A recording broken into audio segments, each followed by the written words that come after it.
Good morning, everyone. Welcome to the 6th annual Come Hub with Us. It is a sickle cell awareness meeting, and it's entitled Come Hub with Us. This is a resource event for sickle cell patients and their network. It was inspired by the needs of sickle cell patients. I am a sickle cell patient myself. My genotype is S beta plus thalassemia with congestive heart failure. And knowing who your medical team is very vital as a sickle cell patient. So that's where the hub comes from. You need a sickle cell specialist, a primary care physician. You need a licensed clinical social worker or a community health worker. You need nurses, you need a caregiver, you need nutrition, you need health insurance. Most importantly of all, you need love. With all of that being said, welcome. Mr. Travis Spencer is going to start off our meeting with a breath and body practice. Take it away, Mr. Spencer. All right. Much peace, everyone, and good morning. So today's practice will be a breath and body. And then we'll do loving kindness at the end of the breath and body practice. Just sending loving kindness to ourselves and loving kindness out to our families today. So inviting you wherever you are to allow yourself to sit in a way that allows you to be alert and be in tune with the breath and body. And so Monica, I'm thinking about 7 or 8 minutes of the practice. Is that okay? Okay, awesome. Okay, so I'm setting my timer. And while I'm setting my timer, inviting you to allow your feet to be flat, allow your hands to be on your knees, thighs, or interlock your fingers and allow them to lie on your lap. Whichever feels most comfortable for you and most convenient for you, inviting you to do that. And once you've found that position that suits you, inviting you to allow your eyes to close. If you're in a place or position where you can't close your eyes, inviting you to maybe lower your gaze and then soften your gaze. And once you hear the bells ring 3 times, we'll begin.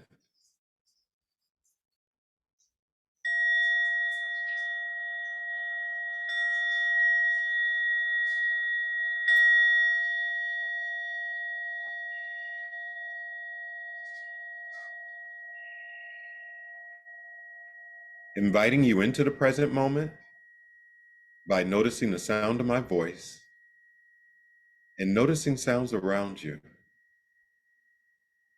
Maybe noticing sounds in the space where you are,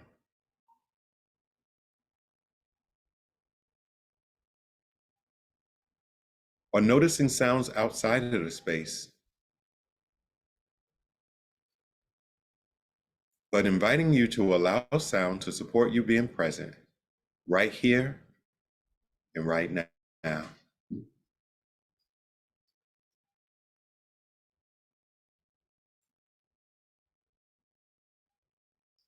Gently shifting from sounds to your breath, we'll begin this practice with 3 deep breaths, inhaling through the nose and exhaling through the mouth. Beginning now, inhaling deeply, exhaling. Inhaling, exhaling. One more time, inhaling deeply, pausing, and exhaling. Inviting you to allow your breathing to return to its normal cadence. Inhaling, noticing your breath. Exhaling, and noticing your body.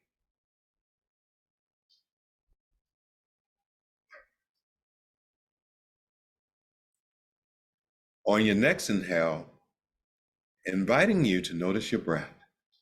And as you exhale, inviting you to allow your shoulders to relax as much as you can.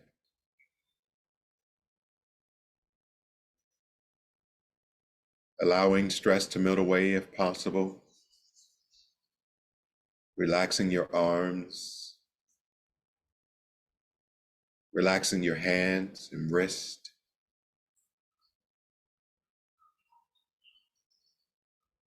Inhaling, noticing your breath. Exhaling and cultivating awareness of whatever your right and left hand are touching right now. Just noticing the texture of whatever they're touching. Maybe noticing the temperature. And being as present as you can. Inhaling, noticing your breath. Exhaling and bringing awareness to your hips and bottom. Noticing your thighs and knees. Gently moving down to your ankles and feet.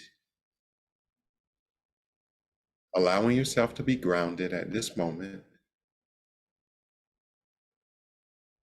Being present to whatever you're feeling.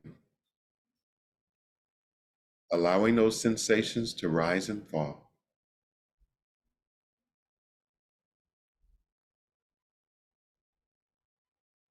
And if your mind is wandering, that's perfectly fine. But inviting you back to the present moment, back to right here and right now.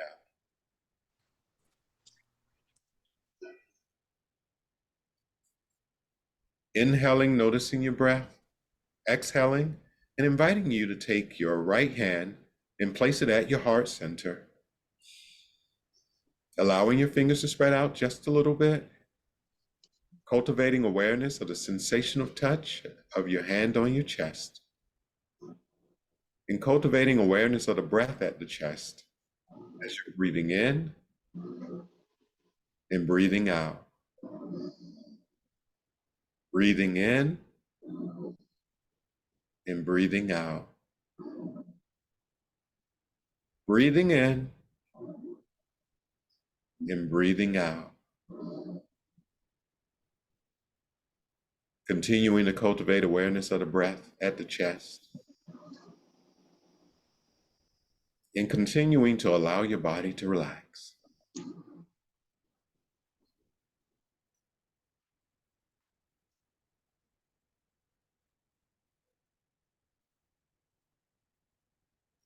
Inhaling, noticing your breath.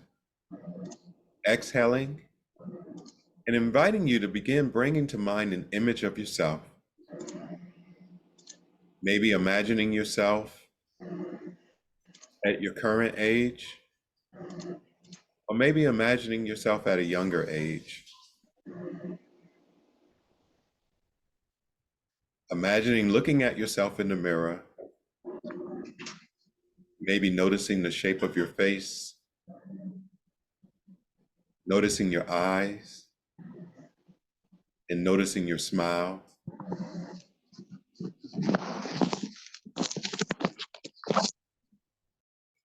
And once you have an image of yourself in mind, inviting you to recite the following to yourself. May I be happy.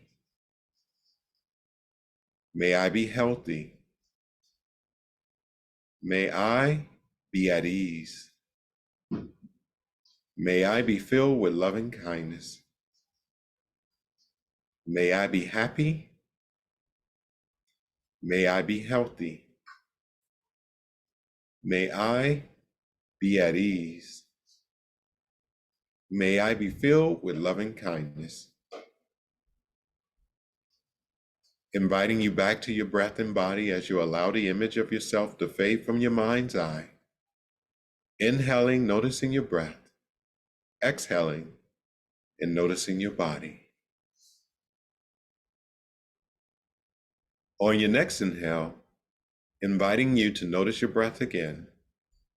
And as you exhale, inviting you to bring to mind your family and your community.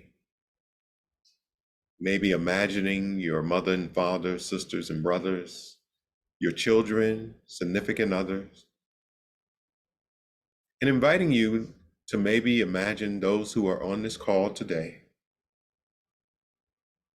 bringing them to mind, And when you have your family and this community in mind, inviting you to recite the following to them. May you be happy. May you be healthy. May you be at ease. May you be filled with loving kindness. May you be happy. May you be healthy. May you be at ease. May you be filled with loving kindness. Inviting you back to your breath and body as you allow the image of your family, your community, to fade from your mind's eye. Inhaling, noticing your breath. Exhaling, and gently scanning and noticing your body.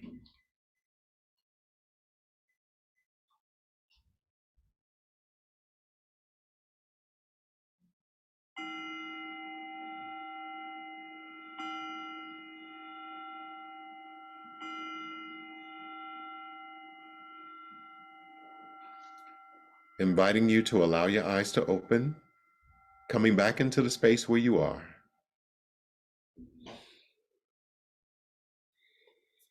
Maybe stretching a little bit if that feels good to you. A little bit of a gentle twist.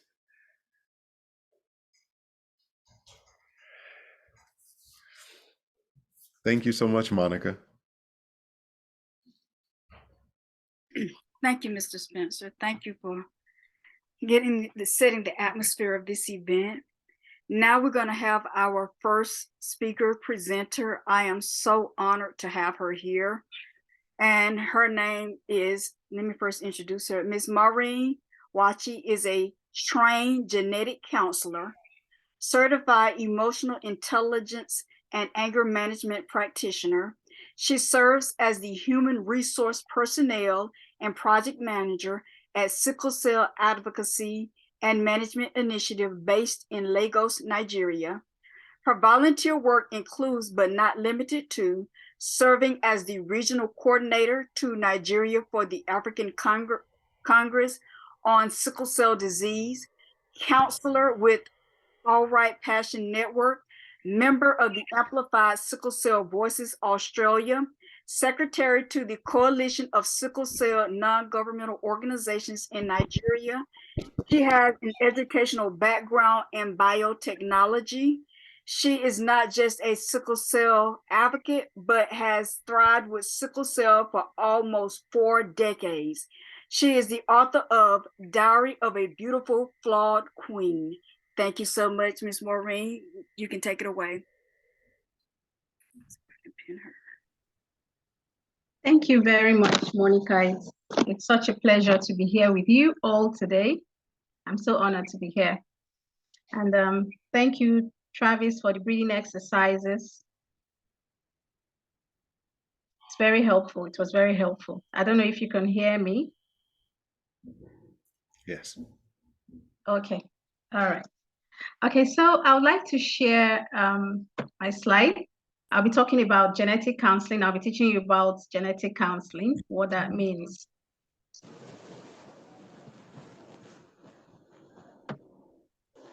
What's it good?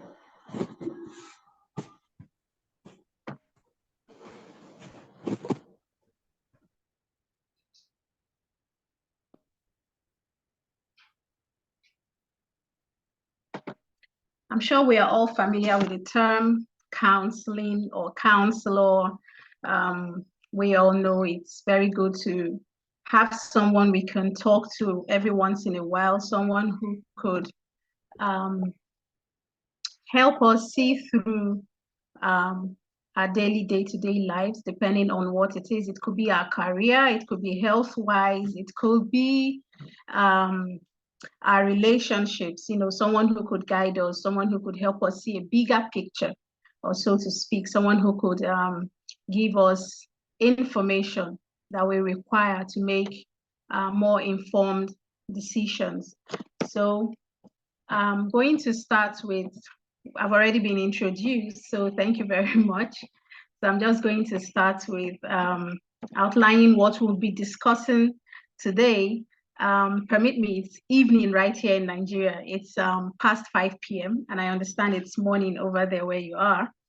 So we'll be talking about, I'll be defining counseling. I'll be talking about what counseling, genetic counseling means and its functions, principles of genetic counseling, objectives of counseling couples at risk, the problems associated with options available for couples at risk, and then I'll be concluding my discussion from there. So a counselor, someone we maybe often meet to talk to about our problems. So what does counseling really entail? The provision of professional assistance and guidance in resolving personal or psychological problems. Now, when we bring it back to genetic counseling, the National Society of Genetic Counselors defines it as a process of assisting people with understanding and adapting to medical, psychological, and familiar implications of genetic contributions to diseases. Okay, so what this means is a genetic counselor is a person who tries to make people who are at risk of bringing in children with certain genetic diseases into the world, making them understand how that could affect their lives, making them understand how they are trait carriers themselves and how they can pass it on to their offspring. So this is what genetic counseling is all about. And so some of the functions are to answer questions on recurrent risk for members of the family. So recurrent risk could mean as a family who, I'm going to break it down to sickle cell. I understand this is the sickle cell group, right? Am I correct? Yes. Yes. Okay. So recurrent risk could be that there have been such case of a family member having the disease in the past, and right now in the future someone else is at risk of having that, or children are at risk of having that disease. So a genetic counselor would help you, give you answers to the questions that you ask about these diseases. The genetic counselor also helps to alert medical professionals of any special risk. So after your consultations with a genetic counselor, it is expected that whatever the decision the couple makes right now,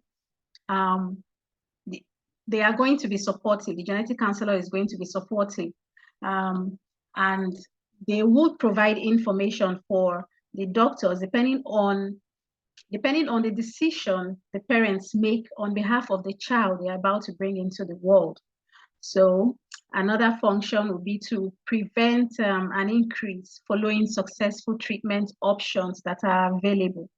So we know of things like the stem cell transplant, bone marrow transplant. They are maybe not very accessible to some people, but there are other options like medications like the hydroxyurea, oxybrita, and the rest of them. So it helps to, with the awareness, with the advocacy, it helps people to make informed choices. They could either decide to adopt children as against having children. They could either decide to, have maybe a sperm donor and egg donor so that the child they'll be bringing up would probably not have sickle cell fully, might be a trait carrier of the disease. So these are the functions of being a genetic counselor. So principles of genetic counseling. Well, I would like an interactive session. So if for any reason you would want me to make anything clear, you could just perhaps type it in the chat box or raise your hand. I'll let you speak. So it's not just me here. I would like to know that every other person is in on this with me, right? So the first principle of genetic counseling would be to make it very informative. So when we say making it very informative, we mean it has to be, the information being given out has to be accurate. It has to be unbiased. So it has to be accurate, it has to be unbiased. For it to be accurate, we must have our facts right as genetic counselors. We must work with medical personnel, sometimes research scientists, and to find out whatever is new in the industry, whatever information that the people we counsel need to have. So we always need to, work hand in hand with other professionals in the industry to provide these very accurate and unbiased information to the clients that we serve. Now, the next principle is confidentiality. It is very, very, very important to make your client understand that they can trust you, to make them understand that their privacy is respected and will always be kept in confidence.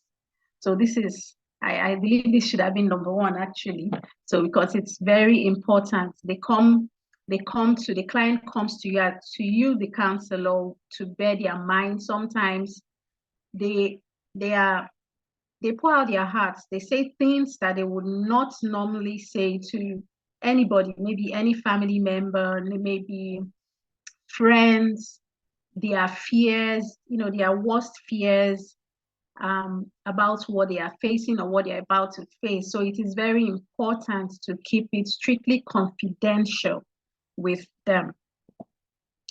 And the next one is non-directive. As a counselor of any kind, whether a genetic counselor, whether you're a marriage counselor, a relationship counselor, any kind of counselor at all these principles apply. They all apply. So non-directive counseling is, I know sometimes when we talk about counseling, perhaps for those who have not had any cause to visit a counselor's office, maybe in their mind, they see it as, okay, I go to this person, I talk about things I'm thinking in my heart, or I talk about, or I pour out my heart to them, and they just give me directions. They tell me what to do. They tell me do X, Y, Z, and then my problem is solved. So it's not the same with this kind of counseling. Professional counseling does not, it is non-directive. It has nothing to do with telling anyone what to do at any given point in time. It is helping the client understand fully what they are about to do, the implications of whatever choice they decide to take, and to understand that you always be there with them every step of the way. And that brings me to the last point, which is supportive. So whatever, as a genetic counselor, you are ever supportive. You are ever there to listen. And if for any reason, any form of trust is breached, I'm sure you know that they wouldn't come back to you. But once you have kept all these principles, they will always want somebody to talk to. They will always come back. They will always want somebody to assuage their fears. They will always want somebody to tell them it's going to be okay. They always want someone to explain certain things explicitly to them, about whatever they are facing when it comes to the disease, or whatever their child is facing, or whatever the future holds for them. They will want someone who seemingly understands the situation, to always be there with them and for them. So the objectives of counseling couples at risk. I'm sure some of us are familiar with something like this. We are used to the Punnett Square, where it shows affected individuals and how that can be passed on to their children when they do decide to have children, biological children of their own. So some of these objectives are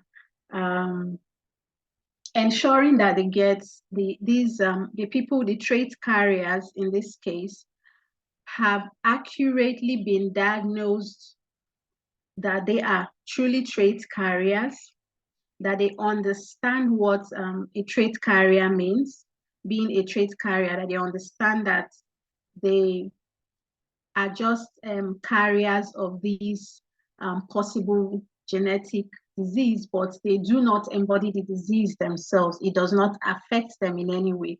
They also need to fully be aware of the risk they are about to take as couples who are at risk of passing down a genetic disorder to a child that they may decide to bring into the world. So they need to understand these are the objectives of counseling couples at risk. So they need to understand this to a very great extent because it's going to help them make informed decisions and not to regret whatever decision they make at the end of the day. So some of the problems associated with options that are available for couples at risk, besides cost of treatment for some of them, or some of them include things like when they do decide to have the prenatal diagnosis, which can be risky for the woman because she may at some point miscarry that child. It's actually a very risky procedure. So besides the cost, there are also health implications, not just for the woman now, even for the man, it's going to be mentally draining as well for them. It's going to affect them mentally as well, which is why they would need someone to always talk to. They will need a great support system at every given point in time, every step of the way. So I don't know if anyone has any questions so far. I'd like to hear. This is Katina. I do have a question. Okay. I know that there are costs that are associated with the genetic counseling. And my question is, are you aware of any organizations online that you can reach out to get help with the cost? Okay. I am not aware of such organization. No, not at the moment. I'm not aware. So sorry, I can't help there. But it's something I would really like to look into because that's a great question, and I think people really need that assistance when it comes to going for counseling sessions, and because it's not just a one-off session. Sometimes most of the time it's repeat sessions, so you have to keep coming back and all. So it's something I would like to research on too. So thank you, Katina. I have a question. This is a question I often get is, have you worked with a couple, both of them have the sickle cell disease, and they want to have a child? I can't control love. I always start with you can't control love. It's not my recommendation if both of you all have the sickle cell disease. I don't recommend you have a child, but have you worked with a couple who both of them had the actual sickle cell disease, but they still wanted to have a family? And what advice did you give them? Okay, so one of the problems another problem associated with options, just to answer your question, I want this to, as a background foundation to answer your question. For us back here in Africa, there are lots of religious and cultural beliefs that may hinder some people to seek help that they need, or even go with any of the options that are available to them. So that being said, I have not personally counseled people with a disease, but I do know people with a disease who have been in relationships, but at the end of the day, they didn't take it further than that. They just had a relationship, you know, just maybe had fun and all that, but they told themselves, we're not going to be able to bring children into the world, so I can't go ahead with this, and so that's it. So I haven't come to that point yet.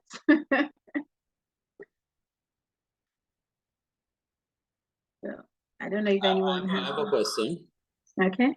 Okay, so this is KW from Trinidad and Tobago in the Caribbean. First question is, when you, if I heard you correctly, mentioned that, well, see who is speaking to, that you mentioned that you would talk to people about trait and their concern of passing on the gene to their children.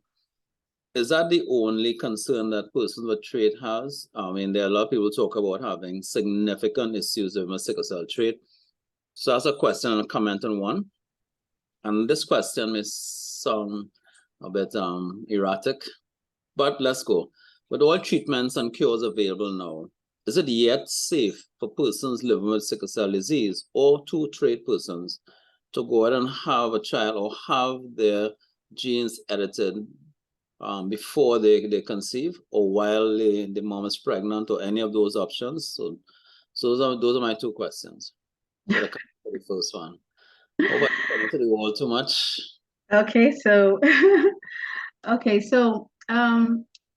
for gene editing, I don't know much about it, but for now, all I know about gene editing is the target is people who live with a disease, and not people who are trait carriers, so to speak, and who would want to edit their genes just so they can have children later. So I know the focus is people who have or who live with a disease presently. So sorry, the first question, I think I didn't get that. Yeah, you're on mute. Thank you. So do you report trait only as a concern for passing on genes to their young ones, or do you talk to them about the issues that they can have living with sickle cell trait? Okay, you mean as a genetic counselor, right? Yes, because you're talking to them about being mindful of, you know, passing trait on, which can create a child with a disease or the condition. But okay, so as a genetic counselor, you just lay it bare there. You're not telling them what to do or what not to do. You're giving them the options available. You're telling them, because you're making them understand that they are trait carriers and they could pass this gene on to their children. And this is, you know, you lay it out there. This is the percentage as a trait carrier. This is how you could pass it on to your children. These are the possibilities or the probability that you could pass it on to this number of children or that number of children. And then let them know that there are options available if they choose to go ahead and have children. They choose to go ahead, there are options available. There's adoption, there is bringing the child into the world and caring for the child all through the child's life. There's also the option of bringing the child into the world and you have the funds to go have a stem cell transplant or a bone marrow transplant.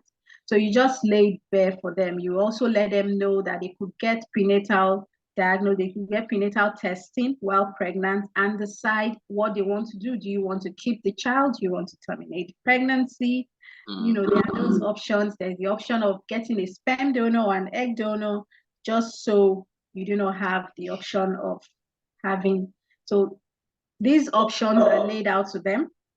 Allow me to just intervene. I'm not saying, so besides talking to them about having children, do you talk to them about their health? The persons Yes, who yes. have it? Because we know that sickle cell trait can cause significant problems. It can even lead to death. Do you talk about these things as a genetic counselor? Yes, so we're not talking yes. about having children now. Yes, yes. You do? You Okay. talk to them. You talk to them about it, the possibilities. Yes, because it's not everybody that experiences it. Everybody with the trait that experiences. So yes, we do talk to them about it. Yes, and what to do. Talk to them about taking care of their mental health and growing a support system, just in case they will need that. All right. Thank you. You're welcome.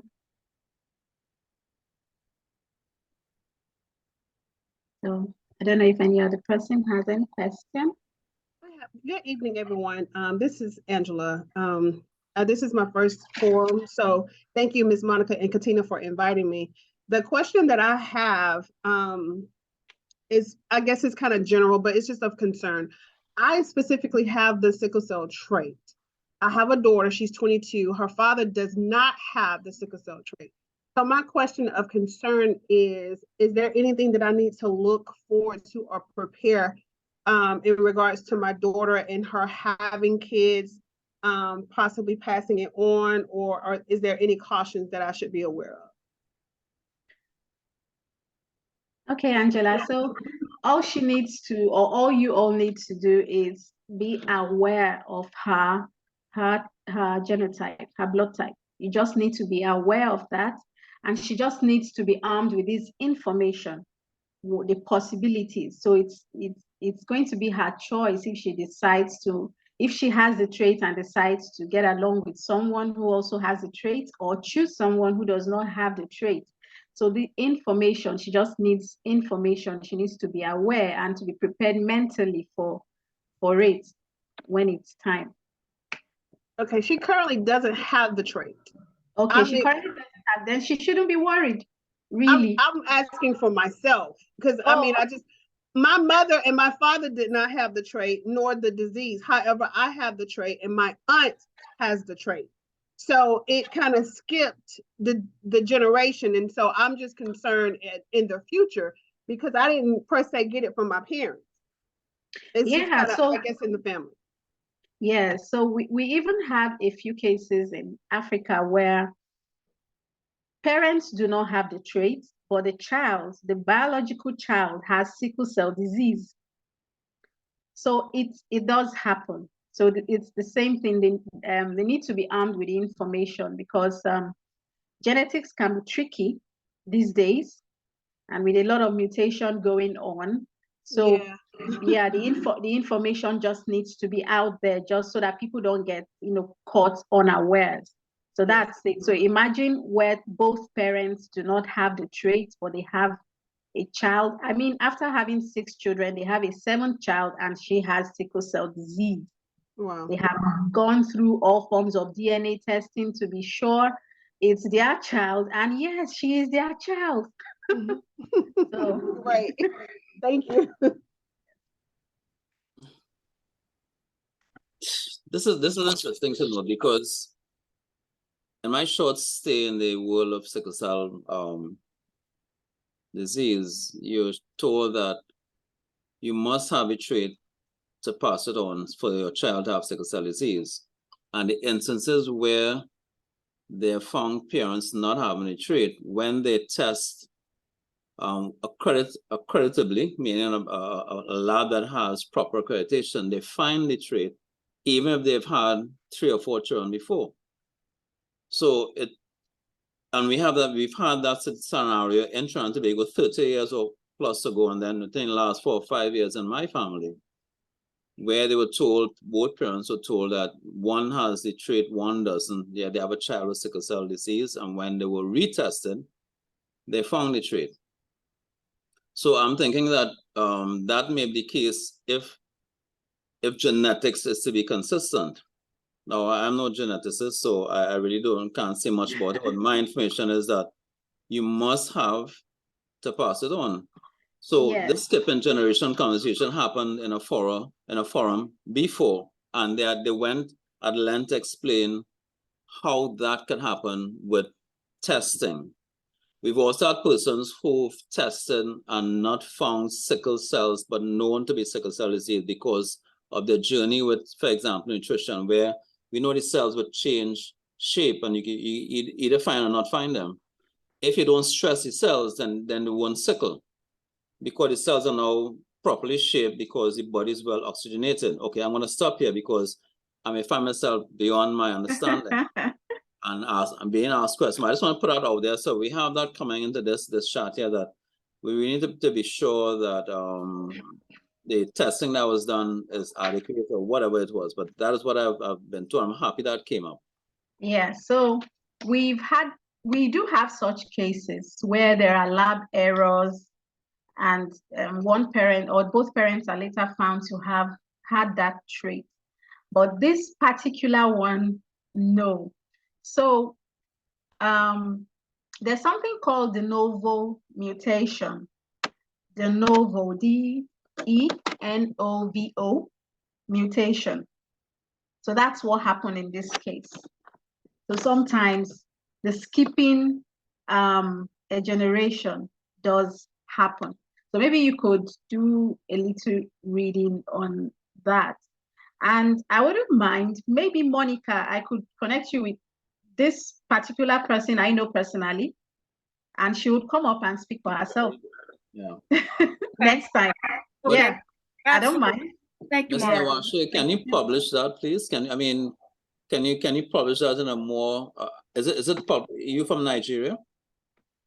Yes, Nigeria. So your journal, your medical journal, has that study published. Oh yeah, So that becomes more commented because that is a whole different, gate of information that we are now looking at here. And it's I'm happy that I sat, and this has been the most important thing for me so far. Let me be quiet because I don't want to take over this meeting. This is really interesting for me, and I would love to know where we can get some. I'm happy it happened in Nigeria, and if you'll publish it, I can love to know where I can read up some more on it. So thanks so much in advance. No problem.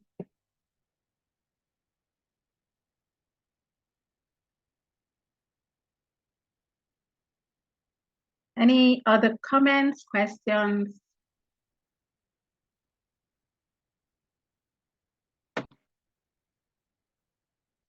You're welcome. You're all welcome. So I'm just going to wrap it up.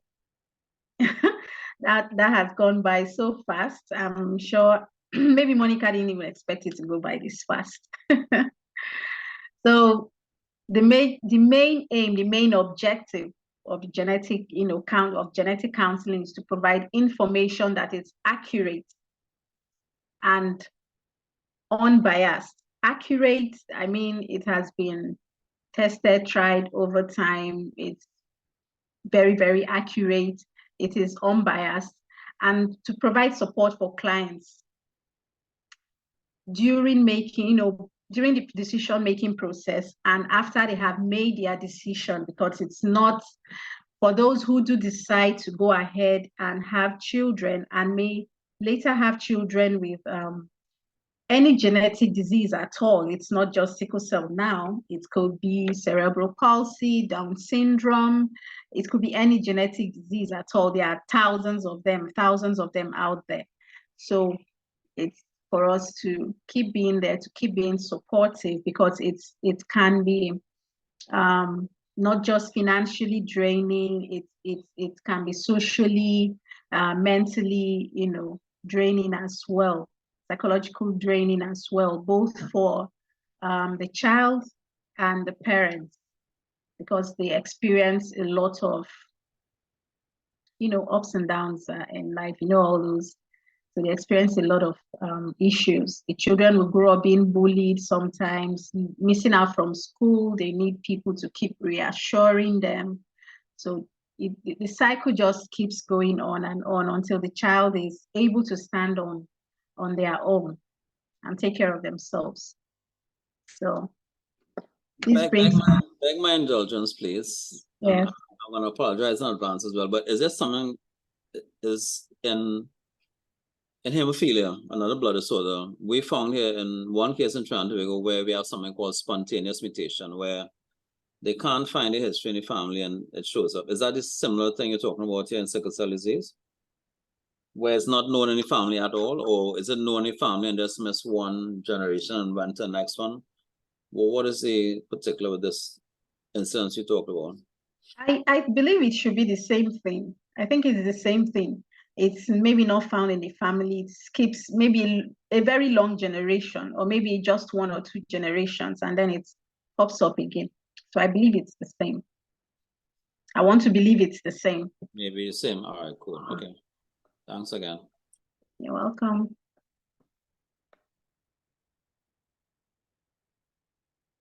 So, Monica. Yes. Thank you so much, Maureen. A lot of You're welcome. information. Thank you. And we'll connect. I'll message you about the person that you recommend that I bring back for another event that's coming up in November. It's November the 11th. It's called Let's Game Plan for Sickle Cell. And that would be a great opportunity to bring her back to talk about that as well. No problem. But we'll connect. We'll talk about it. Thank you so much, Maureen. You're welcome. The next person that I am going to bring up is Christina Reed. And I'm excited to have her as well. It is National Women's Month, so definitely I'm excited to have Christina Reed. Christina is the executive director of Virginia Sickle Cell Network. She and her husband, Sherman Reed, are parents to 6 children, 2 of whom were diagnosed with sickle cell disease at birth. On the journey toward navigating sickle cell disease, Christina began to advocate with the desire to enhance the lives of those affected by sickle cell disease. Christina facilitates her advocacy through the following: leading Virginia Sickle Cell Network, serving as an ambassador with Sick Cells, working as the co-chair for Children's Medical Group Patient Family Advisory Council, a member of the Sickle Cell Advisory Board at Falcon Therapeutics, and more. Christina became a community health worker through the Sickle Cell Disease Association of America in 2021 and a certified medical advocate with Dr. Simone Nguyen in late 2022. She utilizes these trainings to develop programs and initiatives to further the vision of treasuring those living with sickle cell until it is cured. Take it away, Ms. Christina. Thank you so much, Monica. Thank you to everyone who has joined this call, and thank you so much for allowing me to come on. I'm sorry.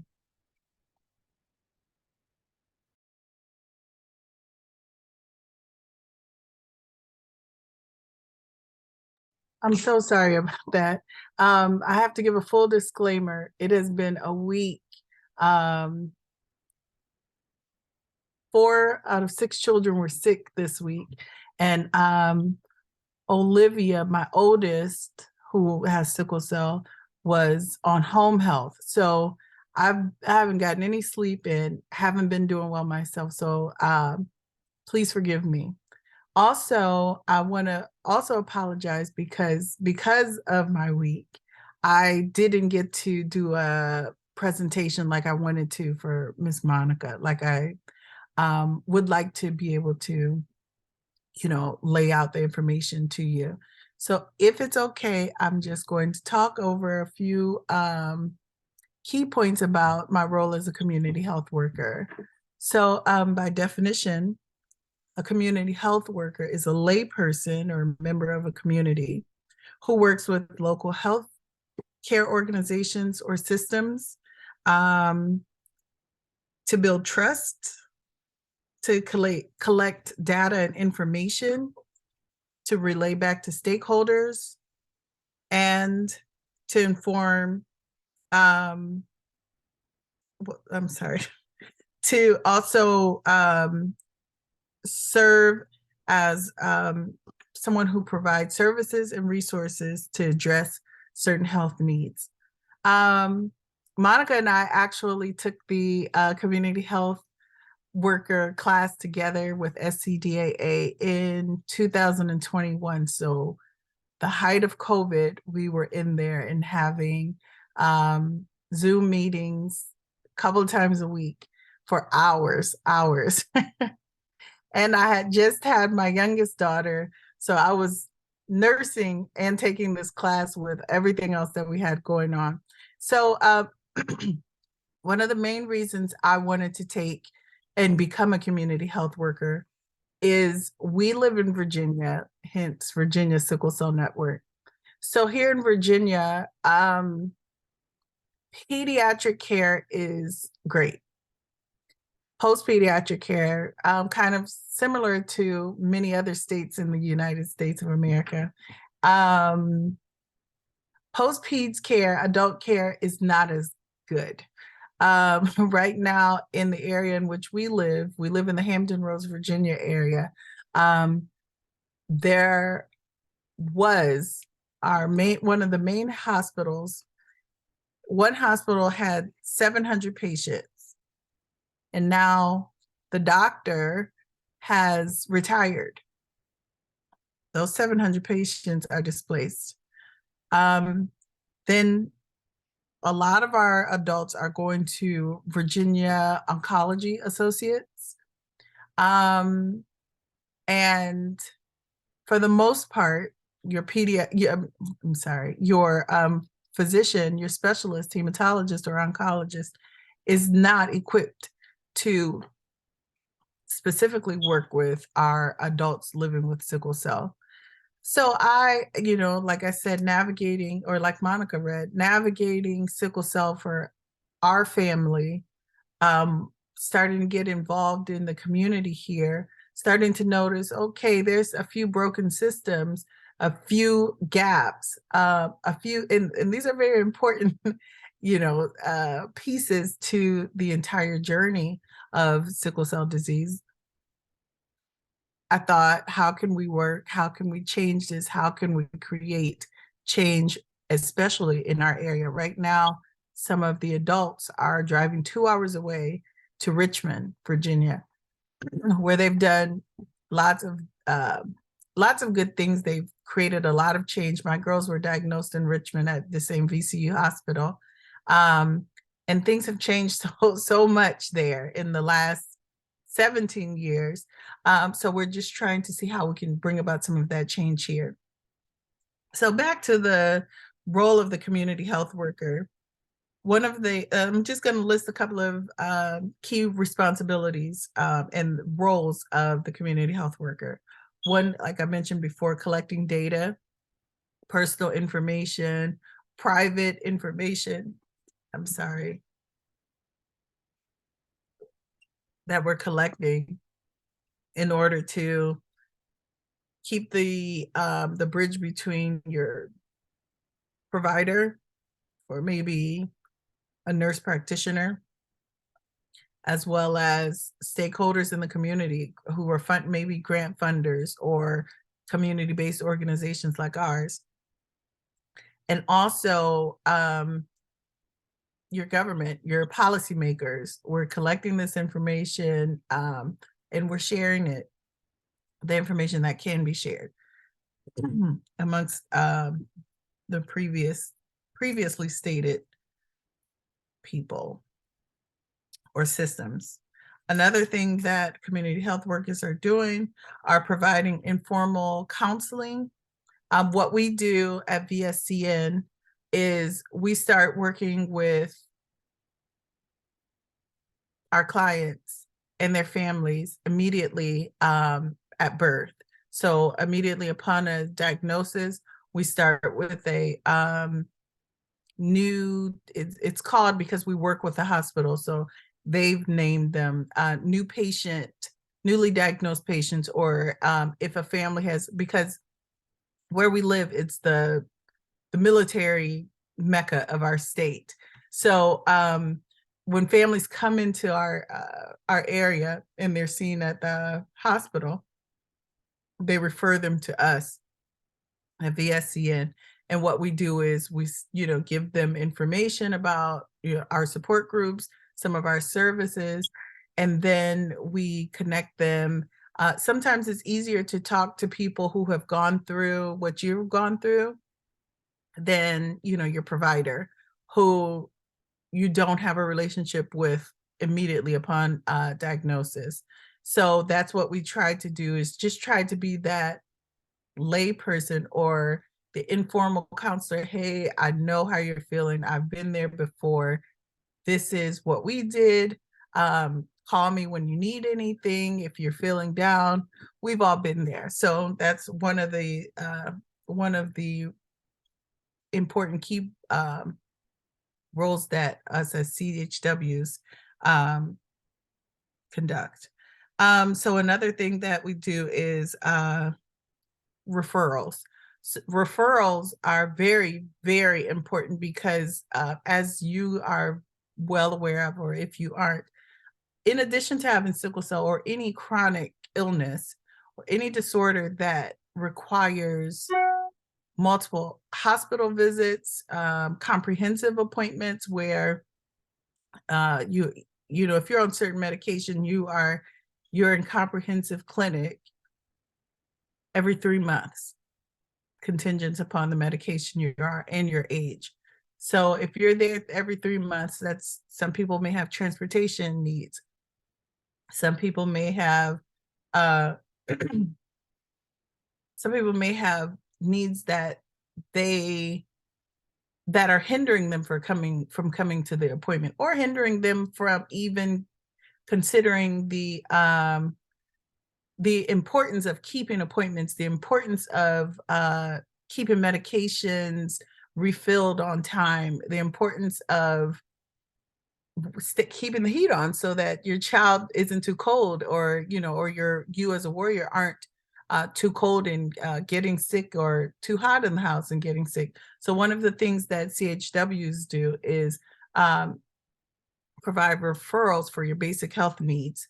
And in addition to that, to mitigate some of this known social determinants of health, so that you can get the best care for yourself or your child. With VSCN, we work with an organization called Unite Us. And if you are a community-based organization, or if you're an advocacy group, I'm not quite sure how it works if you don't have either 501c3 or if you aren't a business. However, Unite Us allows us to give referrals or send referrals on a very large scale. And for your CBOs, it's free. So that was great for us. So on a very large scale, where if a family or a warrior reaches out to us and asks, hey, we're having a hard time securing housing. If you don't have a house, if you're stressed out because you don't have a place to lay your head, what's going to happen to you as somebody living with a chronic illness? What's going to happen to you if you're not living with a chronic illness? You're going to go into a crisis. You're going to go into a crisis because you don't have anywhere to live, and stress triggers a crisis. Exactly. What I'm learning as a mom, what I'm learning as a mom is stress from, my girls one will be 13 tomorrow and the other 17. 13-year-old is starting to say, hey, I have a lot of classes. I have a lot of activities. They're trying to keep up with everybody. She's starting to get stressed. 17-year-old is thinking about college. And right now she's over there doing her SATs right now. Stress level goes up.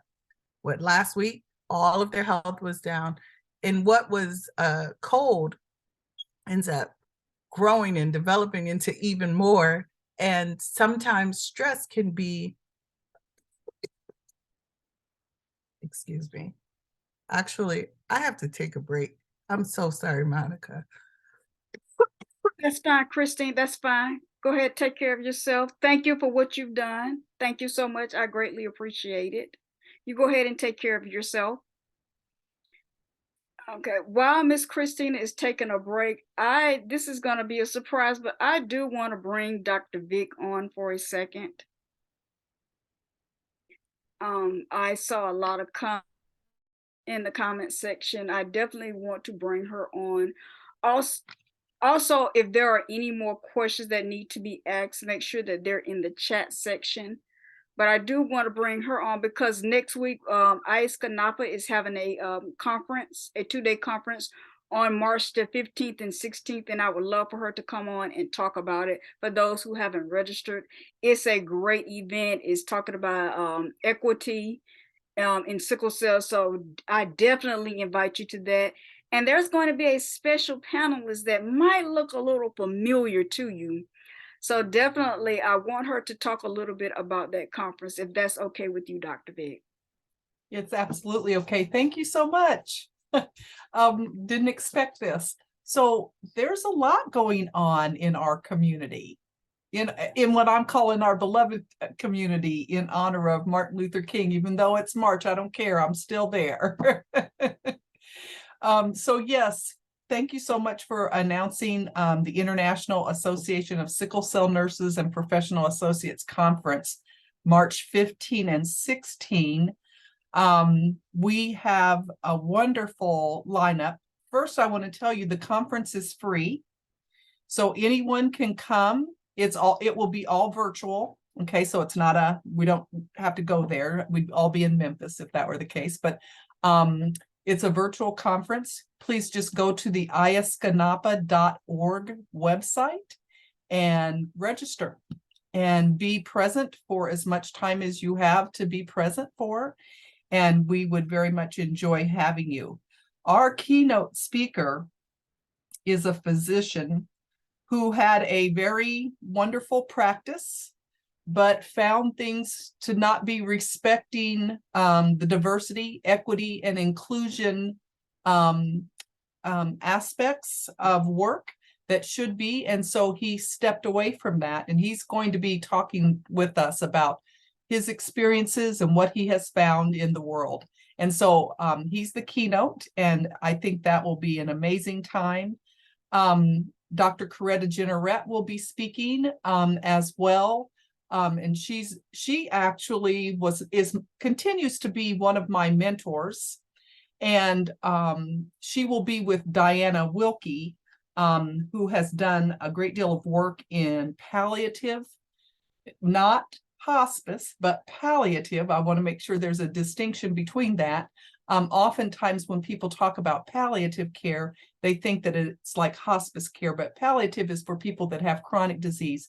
And it's more about chronic disease healthcare management. And so I expect there might be some communication about that. And then with regard to the panel, and Monica, you know, I don't want to take too much time. You tell me when I need to stop talking. But the panel is a group of students, a group of graduate students of mine. I had them in a class last year, and they chose the topic of trying to identify why people of color were misdiagnosed. And when you're misdiagnosed, then you're mistreated, inappropriately treated, I mean, in that way. And they said, had the providers known more about the culture, known more about the patients, or taken the time to listen, and also maybe get help from people that might have a better understanding of that culture, these patients might have been diagnosed properly and received proper care. So I get the great honor of interviewing these students who have done this research. And what's beautiful about this is they had to stop at a point in time in my class last year, but they have continued to look into it further. And so they're going to share what they found out then, what they continue to find out, and they'll be communicating in a panel discussion with me as I probe to find out what more they've learned and where they have to go from here. So that's just a little sneak peek to tell you about what will be coming. There'll be a number of wonderful speakers. lifelong people that are committed to the work of improving health outcomes in individuals that have sickle cell disease. And so we're really looking forward to this. And then may I give one more little thing? And absolutely. And I was hoping you'd talk a little bit about the camp, the nursing camp, the educational module that you all have created, and what has been the results from that as well. Absolutely. So 2 years ago, Monica invited me to come and visit with you all. Can you believe it's been that long? To tell you about the beginnings of developing nurse education modules so that nurses knew how to take care of people that had sickle cell disease. Well, we have completed those modules. And last year in June, we had the first nursing boot camp. And what's been beautiful about this is we've had good partnerships, and you know, they have provided us with the funds to be able to bring nurses free of charge from their homes to Memphis to the University of Tennessee Health Sciences Center, which has hosted us graciously, along with St. Jude Children's Hospital. And we've been able to deliver the education to a group of nurses for them to take this back out into their workplaces and educate their peers and colleagues in how to provide appropriate care, the important interventions that need to happen to lessen deaths. And so that was wonderful. That was our first one last June, but we are going to have another one in April. And I think we have almost twice as many people this year as we had last year. And we're going to be able, with our funds, because we have a group of people that are so committed and we're just being as careful as we possibly can. We have another boot camp coming up in November. So for the nurses here, if there's any nurses in our audience, or if you know a nurse that you think would love to have this training, we pay for their flight, we pay for their hotel, and they provide meals in the daytime. Now, if you go out at night, that's on you, which, you know, I think everybody can understand. But they really try to make it as, you know, less of a financial burden for nurses to get the training. So we're going to have another boot camp in November. So please do be looking to sign up for the boot camp as well. And that you can find that information on the iscanapa.org website. One other thing for people that are in college, warriors, individuals with sickle cell, our sickle cell scholarship is going live. And so if you are a student in college with sickle cell, please let us know. We have some scholarships, and we'll go through. We have a committee that takes care of that. And I can't remember. I think we maybe gave 3-4 scholarships last year. We'll probably do the same or maybe even better this year. So those are, oh, one more announcement. I am also the nursing scientific chair, if you will, for the Foundation for Sickle Cell Disease Research. We will be having a one-day conference, again, a virtual conference. That's the Foundation for Sickle Cell Disease. And that is on March 30th from 10 a.m. to 4 p.m. I believe there is a fee for nurses, like $40. I don't know how much of a fee there would be for people that have sickle cell. Please just go to their website and check it out. If it's affordable for you, great.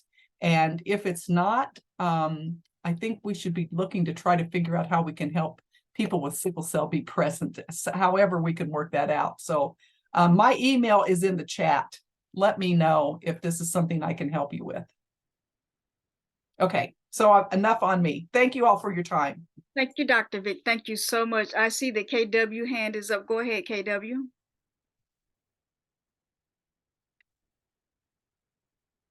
You're muted. I guess I'm testing everybody's hearing today. So I want to thank you for having that conference. You actually have one of our nurses from Trinidad and Tobago attending. And now I understand how she's attending. So I want to thank you again. I'm hoping then I will promote the one in November, you said? To see if we can get some more of our nurses to attend.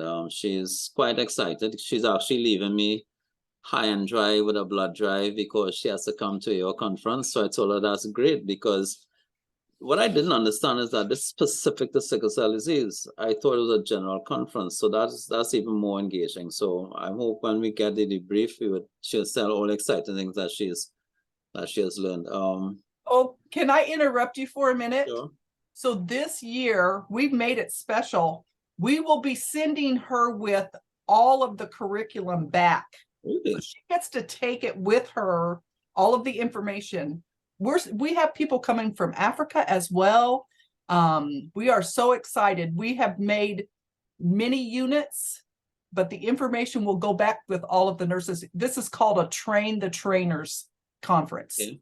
So then can I ask for some sort of continuation support until it's on the curricula here, or some way that they can have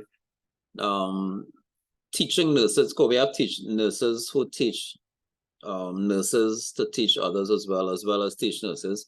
So we can find a way to get the syllabus included as quickly as possible. Until then, to have these debrief workshops so our nurses can start getting information. Is that something you can support from a distance?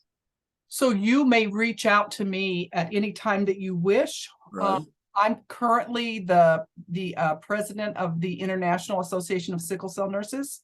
And so my face is all over everything. You have access to my email. Right. If your organization needs support and more information, just reach back to me. And if I don't have the answers, I work with a great group of people. We'll get the answers to the extent that we're capable, right?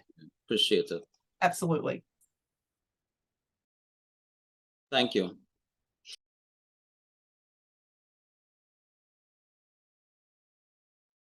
Thank you, Monica.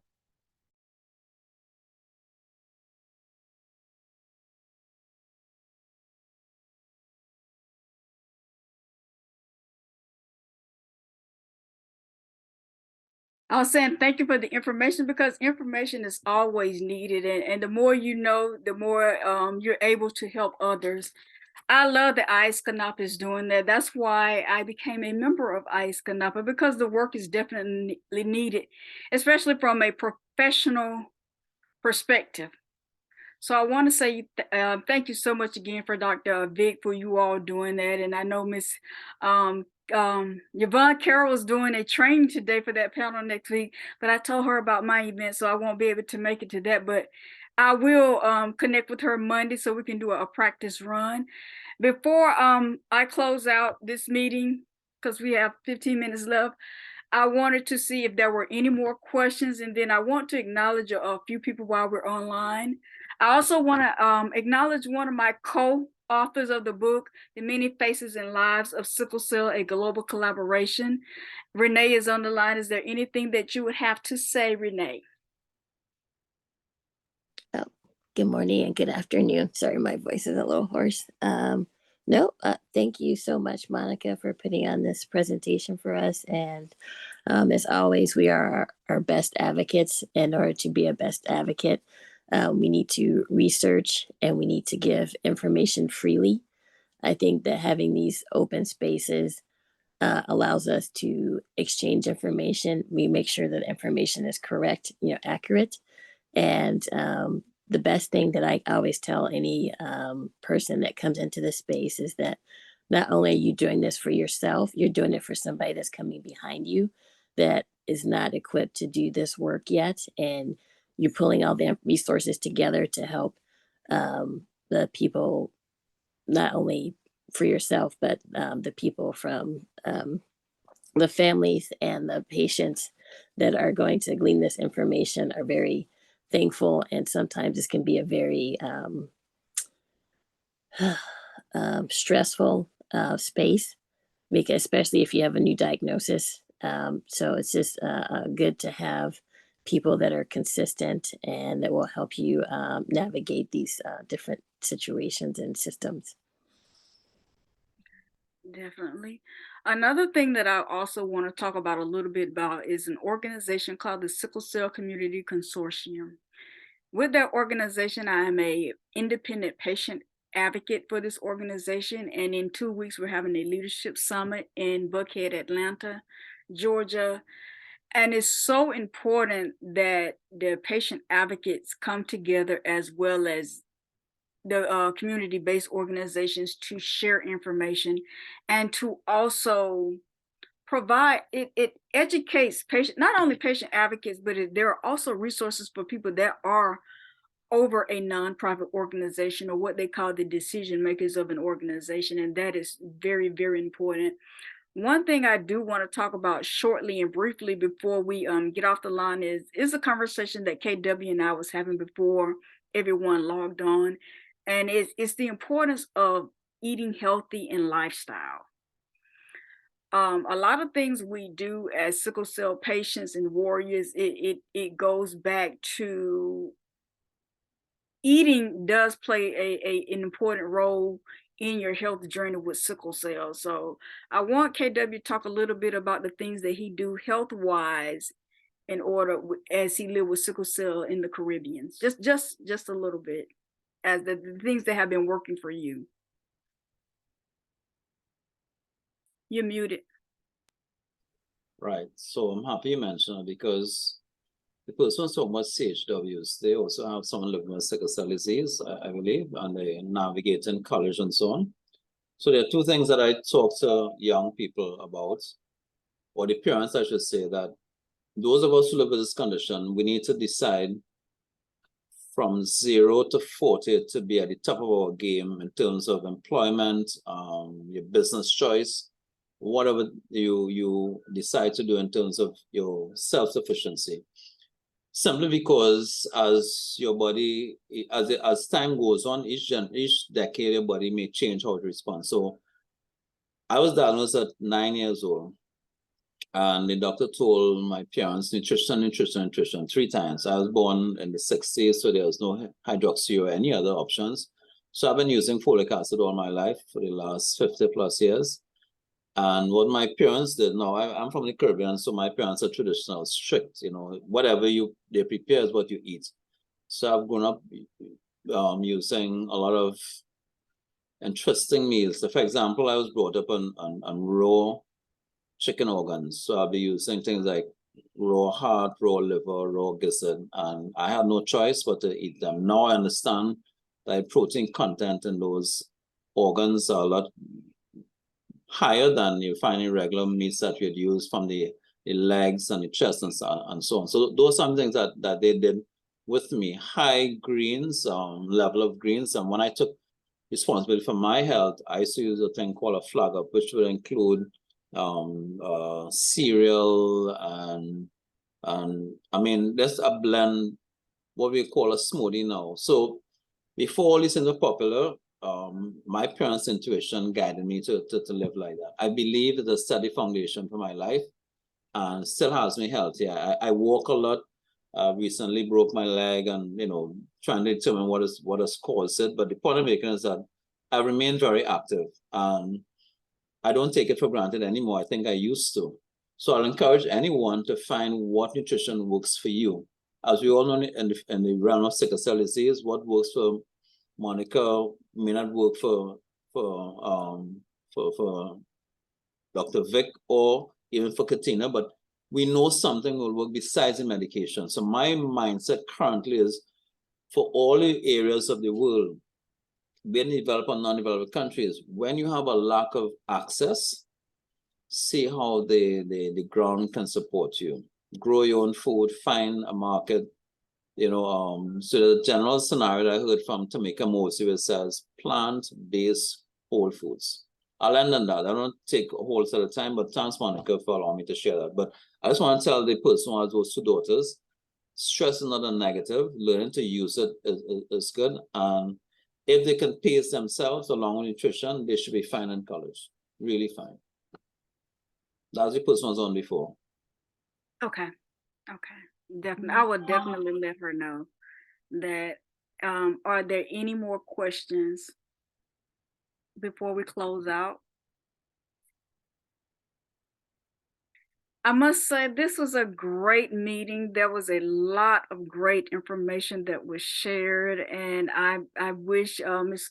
Christina, I didn't know she was not well, but I'm glad she did come on to share the information that she shared about being a community health worker. We were assigned a community health worker for this area that I'm in, but of course, they have not visited this area, so that's why I am out in the Southwest Georgia region advocating for the needs of sickle cell patients, not only here in the Southwest Georgia region. I also cover South Georgia as well as Middle Georgia, which means I'm covering 38 counties. And it's so important for people to know and understand the needs of sickle cell patients, because it is so important. And my goal is also for patients to know that they're not alone, whether they go to a medical facility or whether they go to a hospital. It is so important for patients to also advocate for themselves, but more importantly, even when you're advocating for yourself, it's important to know who's on your team. Every sickle cell patient needs a sickle cell specialist, because that specialist is going to know something about your health that you may not know. A good specialist will educate you, not just give you medication, but they will educate you on why they're giving you that medication. I remember being diagnosed in 2013 with sickle cell betathalassaemia and congestive heart failure. And when I saw and started reading what hydroxyurea, reading that it was chemotherapy, it took me a minute to start taking it, because I had to wrap my head around the fact that I am on 1,600 milligrams of chemotherapy every night, and I have to take a nausea medicine before I even take my chemotherapy. So it is so important to know that, as well as a primary care physician. Seeing your family doctor on a regular basis is definitely needed, because sometimes your primary care physician can prevent something from happening. And I remember we're working on avoiding me having hip or any type of surgery due to avascular necrosis, which is a complication of sickle cell disease. That's why I'm always out there walking. That's why I'm always drinking a lot of water. That's why I'm doing different stretching exercises, because I've been told that that is something that can be prevented. There are a lot of people in the community who have had hip surgery, who have had shoulder surgery, and I have been experiencing pain in my neck. And having sickle cell disease, you will have massive bone loss. That's why it's important to have a DEXA scan done every 2 to 3 years. I just had a DEXA scan done this year. My doctor has scheduled me to have one every 2 years. Because when I first did my first DEXA scan, they told me I had the bones of a 77-year-old, which means they diagnosed me with osteopenia, not osteoporosis. I haven't got there, don't plan on going there, but osteopenia, which puts me on 1,200 milligrams of calcium and 800 milligrams of vitamin D. Then you have your nurses who help you plan things out. I have a team of nurses, whether they're in the hospital setting, the medical facility setting, or they're at the home, or they come to my home and care for me. It's so important to have that relationship. Having a caregiver, your caregiver is there when you need them for more than just doctor's appointment, for whatever you may need. You may need a ride to the doctor's office. You may need a ride to the grocery store. So it's so important to have a caregiver. Currently, my mother is my caregiver. And sometimes you can have multiple caregivers, because sometimes when my mom is not available, my sisters take me, or I have friends that have become caregivers to me. So it's important to have that. Nutrition is a part of that hub. Let your food be your medicine. It cannot replace all of your medicine, but some foods can be your medicine, which is a conversation I was having with my medical team. And it's like, I'm not taking the potassium medicine today, but I'm gonna eat bananas, or I'm gonna eat things that are high in potassium. I'm not gonna take I'm gonna eat my green vegetables, so I'm not taking the folic acid today. And it's interesting, it's interesting that I've worked with patients who don't drink water. I don't understand it, but it is what it is. It's important to drink water, because sickle cell crises come from a lack of oxygen in a certain part of the body. And water is H2O, hydrogen, oxygen. So it's important that you drink water. And in the month of February, because I have congestive heart failure, I took on the 60-mile walk challenge for heart disease because I have congestive heart failure. And I end up walking 74.4 miles. I'm happy about that because my goal is to, and I've had this conversation with my medical team, my ultimate goal is to be off of all of this medication. And we're all working together as a team to make sure that we reduce my medication. Because I've met sickle cell warriors who are not on any medication. And I was shocked. The first leadership conference I went to with the consortium, there are some patients that are vegan. I'm not there yet because I'm from the South. I will eat my meat. I will eat certain things. So, but water is definitely important. And being vegetarian, increase your vegetables also help with managing your sickle cell disease. It doesn't stop the sickle cell crisis. It doesn't stop the different things that happen, but definitely changing what you're eating. Yes, Kimi, I see that your hand is up. Go ahead. You muted. I can't hear you. Okay. Good evening. Good evening. So I'm from Nigeria. So that's why I'm greeting good evening. I just want to add a little bit to what you talk about nutrition, because I wrote a book about managing sickle cell with nutrition, which has been tested with the Nigerian diet. So in as much, I want to encourage every one of us here that the food we eat makes a lot of impact on our health. As somebody living with sickle cell, I started managing my health in 2009, and my health improved greatly, because before then I had a lot of complications, always having hospital visits, and I was so tired. Before I started reading about what can I do, then I started implementing some of these things, and it works. So in as much as what we want to do, taking enough water, increasing our diet with enough protein, because there is always a protein energy deficiency in people living with sickle cell, because the body is working extra hard in producing red blood cells. So we need protein to ensure that the red blood cells production is always ongoing. We have something to support the red blood cell production, and at the same time, we also have the red blood cells to do other works. Because in sickle cell, if you are not supporting your body with enough protein, the body only focus on what is important, which is the red blood cells production, and leave other things like your immune system, your production of your T cells and other things. He stopped going to it and focus on what is important, which is the red blood cells. So by helping your body with giving it enough protein, you are helping that body for red blood cells, and also to support the major job that the protein is supposed to do in your body. And another thing that is very, very essential is fruits and vegetable, because in as much as what is going on through our body, the body is always going through oxidation. The stress is much. The body is working every time to ensure red blood cells is produced, which is leading to a lot of what is excessive stress within our body. So when you are eating fruit and vegetable, it is always loaded with antioxidants, which help to reduce that stress. This is always working well. So no matter what we are going to do, diet is very, very important, and it's working. So I have one ebook on that, but what I wrote in that book is mainly from the Nigerian diet.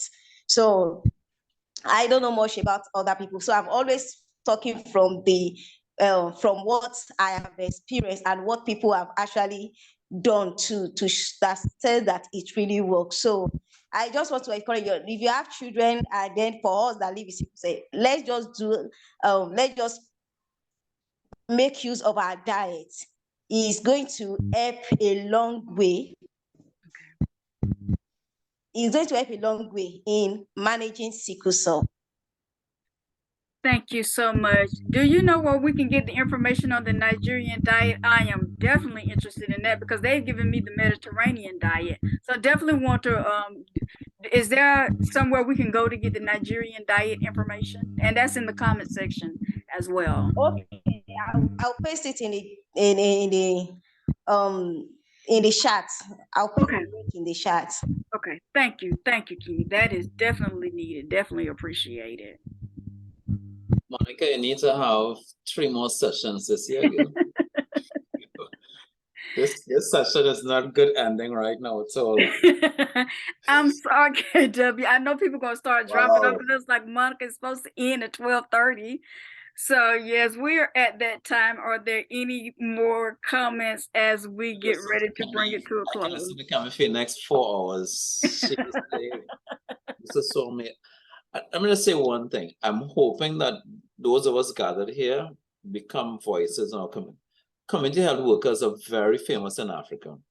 Yes. Specifically, I've learned about them intervening in Ebola crisis. However, as I mentioned earlier, if we can't get the meds, let us turn to nutrition. We have several accounts of people doing extremely well. So Kimmy, I'm very happy you came on and you really went to town on it. So Miss Monica, we need probably 2 or 3 more years. Yes, sir. I'll work on it, KW. I'll work on it. I will definitely work on it. Definitely work on it. It's definitely want to do something on nutrition as well. I'm definitely looking for the information on the Nigerian, because they've always recommended the Mediterranean diet. So that's the diet that I've been on. I've never heard of the Nigerian diet. I am so interested in that to know what's in it and how it works. Well, there's a guy called Dr. Sibi, and he says we all from, well, people like us from African descent, yet we eat food that is from another part of the continent, another continent. So what do we expect? That's his question. He's now deceased, but his information is all over the internet. You probably have heard about him before. Okay. Yes. Yes. I want to say again, thank you so much for everyone that showed up. I do apologize for being a minute over, but I am going to work on us having another come up with us. I see that she's put the information in the chat section. I'm gonna give everyone a minute to get that information, write it down, and I'm gonna save it because it's definitely information that I do want to definitely see. Thank you so much again. Everyone have a wonderful day, morning, afternoon, evening, wherever you're watching from. Thank you for taking the time out to join us for the 6th annual Come Hub with Us. Everyone have a wonderful day. Goodbye.